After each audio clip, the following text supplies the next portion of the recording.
Ellsbury from Acrylic Art Paintings. Welcome to my channel. I'm going to be working with white, blue, black, and metallic silver. All of these have glue as a medium, except for this blue that I'm going to show you how I mix the rest. So normally I mix 1 part paint and 1 part Elmer's glue or school glue, as you may call it. And now I'm going to use a wooden stick to incorporate the glue and the paint. And I do this directly, and you can see how thick it is. And now I'm ready to start adding water to get the consistency I'm looking for, which is kind of like a medium to thin consistency. So I'm gonna start adding water. It's important to add water little by little to make sure that we don't drown our paint. And so we keep adding water until it looks like this. Again, like this. That's the consistency I'm looking for. Now I'm going to use my white to cover my canvas and make sure to smear the white in all directions, including the edges of the canvas. So I'm going to do this offline, off camera, so you guys don't have to be watching all of this. I'll be right back. It's time to start making my puddles, and I'm going to start with my silver. Silver in the middle, taking in consideration the size of the canvas. This is an 8 by 10. And now I'm going to be adding the blue. And now black. And we start building the colors that we're going to use in our Dutch pour, which is the technique that I'm going to be doing today. So we're almost getting there. So at this point, I'm going to add a little bit more of silver. I like this palette because it's very summer. So now I'm going to use a few drops of white to create spaces in my puddle pour, and you'll see why when I start blowing using the blow dryer. So now I'm going to use my white and surround my puddle for my Dutch pour. And as you can see in the left side, there is more white paint in there. So that's the part that I'm going to use to cover my puddle in this fluid art technique. So I'm going to use my blow dryer here in high and hot. And I'm going to go from left to right. I'm going to blow dry left to right to cover my paint. So remember, I didn't put any lubricant in it, no silicone, and now I'm going to use the blow dryer to kind of smear the paint in a different direction. So I know what you're thinking.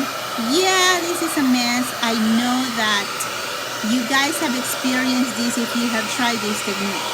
But the beauty of fluid art is that it is very flexible, and you can start seeing now the white drops starting to form cells in the other side.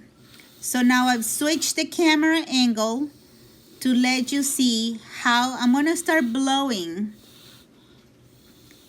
the paint in the directions that I want it to go, to start smearing that paint through my canvas. So now I'm gonna switch my canvas to blow in the other side. And yes, I know I'm going to end up with painting my hair, but it's okay.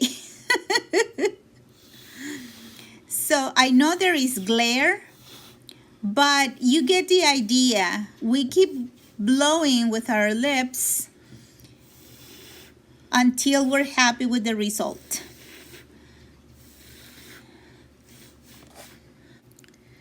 I'm changing my canvas again to blow in the other direction.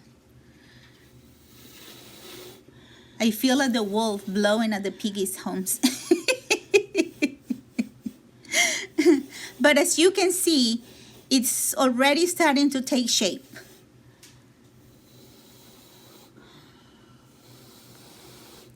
And this is exactly why I suggested a medium to a thin formula, so that it makes it easier on your lungs when you start blowing. So if you like this video, I would really appreciate some likes and some love, as it helps out a lot. Not only for me to know that you do appreciate my work, that you're with me, and but also it helps on a confidence boost, you know? Oh, look at that. I'm really liking. What do you think of the color palette? Let me give you a close-up here while it's still fresh, so you guys can appreciate how beautiful this turned out. Check it out. Oh, also, I normally show you guys the dry pour in the same video, but it takes me a long time, guys. So this is the last video that I'm going to do that. From the next video onward, I'm going to do the fresh, and in the following video, I'm going to show you the dry video. You can see there's some white drops that I put some white paint in them to create, like right here, to create some dimension when it dries. So just wanted to show you that. And of course, if you haven't yet, I would love to see you around and join me in my next project. So please subscribe to my channel and hit the notification bell. And those are the white spots that I was telling you about. See, I really like how it dried out. Beautiful cells, beautiful color palette. And this is the Dutch pour, guys. No silicone, blow dry, and ready to be admired. Tell me in the comments, what is your motivation to paint? So thank you for joining me today. If you decide to try this technique, come and share it with us in our group on Facebook. Till then, keep painting.